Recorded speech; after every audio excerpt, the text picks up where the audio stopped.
Machado Lunardi, sou acadêmica do 4º semestre do curso de Direito da UFN e eu fiz uma pesquisa para o projeto de extensão na disciplina de Penal 2, esta ministrada pelo professor Fábio de Freitas Dias, e a minha pesquisa é intitulada de Direitos do Penado no Regime Fechado. Antes de adentrar propriamente no método da minha pesquisa, onde eu trabalho quais são esses direitos e como eles são efetivados, eu acho de suma importância ressaltar que os direitos dos apenados no regime fechado, ele se faz tão importante uma vez analisado o contexto brasileiro penal. Por causa que aquilo que era para ser uma exceção, que é a medida restritiva da liberdade, muitas vezes é aplicado como regra, e além disso, não existe pena perpétua no Brasil, fazendo com que esses direitos das pessoas restritivas de liberdade se tornem tão importantes, que tenham condições humanas, que tenham como voltar para a sociedade de uma forma íntegra e cidadã.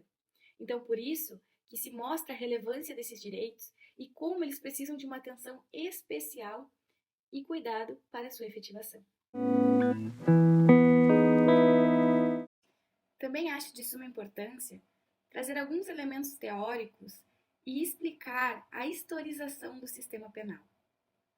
Para isso, eu vou me utilizar do autor José Geraldo Silva, em seu livro Direito Penal Brasileiro, este publicado em 2006, onde ele aponta a desproporcionalidade entre a pena aplicada, onde essa muitas vezes era vingativa e cruel, com o ato ilícito cometido. Além disso, outro ponto que quero trazer é do professor Roberto Porto, em seu livro Crime Organizado e Sistema Prisional, este publicado em 2007, onde ele traz um dado de suma relevância. Neste, ele diz que o Brasil ele começou a se preocupar com a reeducação daqueles que cometem um ato ilícito somente em 1950. A nossa Lei de Execuções Penais, a LEP, ela foi promulgada somente em 1984, a Constituição em 88. Então são políticas muito recentes, onde o Brasil ainda está aprendendo a como lidar com o direito das pessoas privadas de liberdade. A Constituição Federal de 1988 reestabelece e reafirma o que é dito na LEP, na Lei de Execuções Penais, esta que foi promulgada 4 anos antes, em 1984, onde a Constituição vai trazer a sumariedade de um princípio extremamente importante, o princípio da dignidade humana.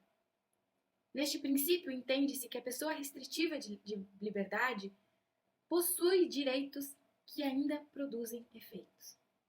Ou seja, essa pessoa ela tem direito à educação, à família, à saúde, ao trabalho e todos os meios que forem necessários para que esta pessoa retorne à sociedade de forma colaborativa e justa, sendo aplicada uma pena sem excessos e respeitando o princípio da individualidade da pena e da proporcionalidade.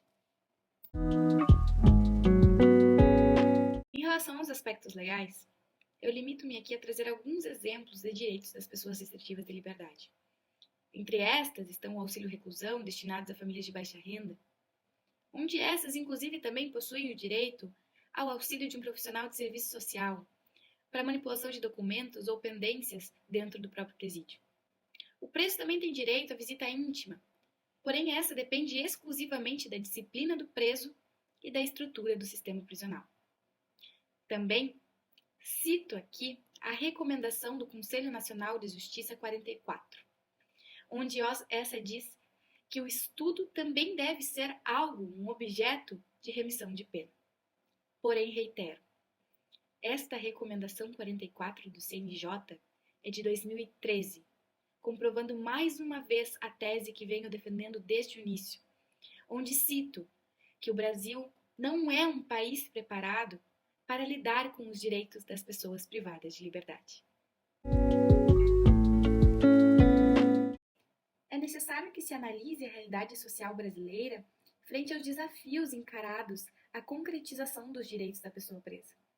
Por exemplo, o auxílio-reclusão ele bate diretamente de frente com a realidade da seletividade penal, por causa que a maioria das pessoas encarceradas não possuem um emprego regularizado ou com uma renda fixa, não atendendo assim os critérios necessários para a concessão desse benefício.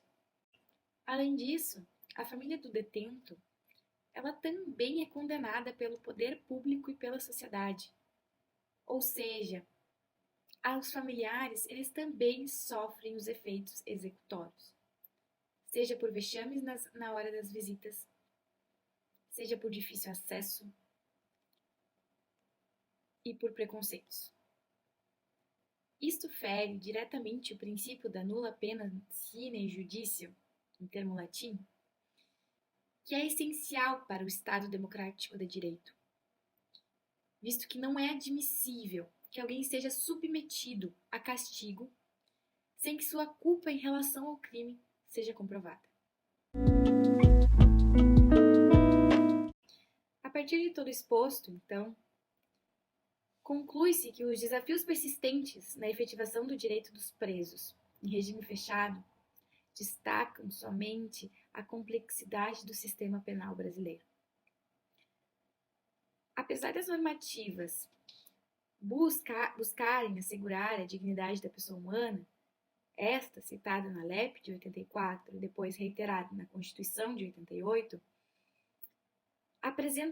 a realidade brasileira apresenta uma dificuldade substancial na implementação dessas garantias, seja pela seletividade penal, pela estigmatização social e pelas barreiras a acesso e oportunidades de trabalho, educação, saúde e etc. Portanto, para transformar essa realidade é necessário um conjunto de instituições governamentais, da sociedade civil e do sistema judiciário, para que só então, a partir dessa união, se tenha uma abordagem integral e a conscientização da sociedade sobre a importância destes direitos. Afinal, a pessoa restrita de liberdade também faz parte da sociedade.